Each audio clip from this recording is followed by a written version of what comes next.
প্রকৃতি যখন এরকম কুয়াশাচ্ছন্ন থাকে তখন খাবার দাবারে তো কিছু পরিবর্তন আনতেই হয়। গতানুগতিক খাবারকে পিছনে ফেলে এদিনকে আমি তৈরি করেছিলাম কিছু হাটকে খাবারের ব্যবস্থা। আর এখানে ছিল খিচুড়ি, বেগুন ভাজা, ফুলকপির চপ এবং বেশি করে ঝাল এবং লঙ্কা দিয়ে ডিমের অমলেট। নমস্কার বন্ধুরা, কেমন আছো তোমরা সবাই? আশা করছি সকলে খুব খুব খুব ভালো আছো। আমিও তোমাদের আশীর্বাদে খুব ভালো আছি। সকলকে স্বাগত অনার জগতে।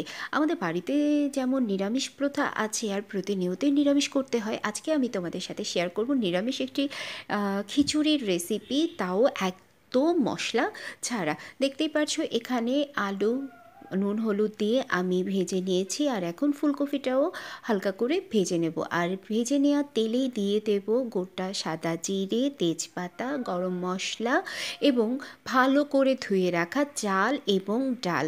জল ঝরিয়ে নিয়েছিলাম, আর ডালটা কিন্তু আগে থেকে আমি ভাজিনি, এই একবারেই চাল ডাল একসাথে ভেজে নিয়ে দিয়ে দেব কাঁচা লঙ্কা, টমেটো এবং পরিমাণ মতো নুন আর হলুদ।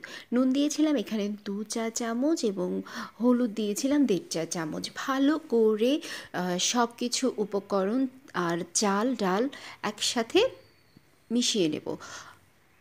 এরপর আমি দিয়ে দিয়েছি গাজর, যেহেতু গাজরটা হতে অল্প সময় লাগে গাজরটা আমি আলাদা করে ভাজে নিই। এখন দিয়ে দেবো ভেজে রাখা আলু এবং ফুলকপি। ভালো করে নেড়ে চেড়ে মিশিয়ে নিয়ে আমি রাইস কুকারে আগে থেকেই পরিমাণ মতো জল গরম করতে রেখে দিয়েছিলাম। চাল ডাল ভাজা হয়ে যাওয়ার সাথে সাথে সেই জলের মধ্যে আমি সব কিছু একসাথে ঢেলে দিয়ে ভালো করে নেড়ে চেড়ে মিশিয়ে দিয়ে ঢাকা দিয়ে দেব।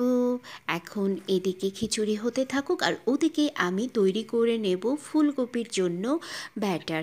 আর এই ব্যাটারের পরিমাণটা কিভাবে কোন রেশিওতে আমি দিয়েছি সেটা দেখতে হলে অবশ্যই কিন্তু আমার ইউটিউব চ্যানেলটা দেখতে ভুলো না, কারণ ওখানে আগে থেকেই এই ব্যাটারটা আমি কিভাবে তৈরি করি তার রেসিপিটা দেয়া আছে। আর এখন গরম ডুবো তেলের মধ্যে টপাটপ টপাটপ করে ফুলকপিগুলো ছেড়ে দিব, তারপর এপিট ওপিট ভালো করে ভেজে নেব। আর এখন এই পর্যায়ে আমি খিচুড়ির মধ্যে দিয়ে দিলাম ঘি, আর ঢেকে দিয়ে দমে রেখে দেবো। এইদিকে আমার ফুলকপির চপগুলো ভাজা হয়ে গেছে।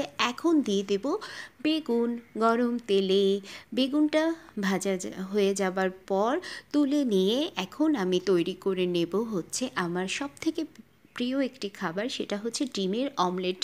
কারণ নিরামিষ ব্যবস্থা হচ্ছে, আর আমার নিরামিষ হলে ডিম তো লাগেই। তো এখানে আমি বেশি করে ঝাল লঙ্কা দিয়ে দেখো কত বড় করে একটা ডিমের অমলেট তৈরি করে নিয়েছি। এই ছিল আজকের দুপুরের হুটহাট করে খাবারের আয়োজন। তাহলে চলো এখন এই গরম গরম ধোয়া ওঠা খাবারটা খাওয়া যাক। আর প্রকৃতির মাঝে বসে খেতে দারুণ লেগেছিল, বাইরে ঠান্ডা ঠান্ডা পরিবেশ, হাতে গরম ওঠা খিচুড়ির প্লেট। আর তোমাদের সাথে আমার দেখা হচ্ছে নতুন অন্য কোনো একটি ভিডিওতে। আর খিচুড়িটা তোমরা অবশ্যই বাড়িতে ট্রাই করতে ভুলো না, দুর্দান্ত লাগে নিরামিষ এই খিচুড়িটা। তো ততদিন পর্যন্ত তোমরা ভালো থেকো, সুস্থ থাকো এবং হাসি খুশিতে থেকো। টাটা।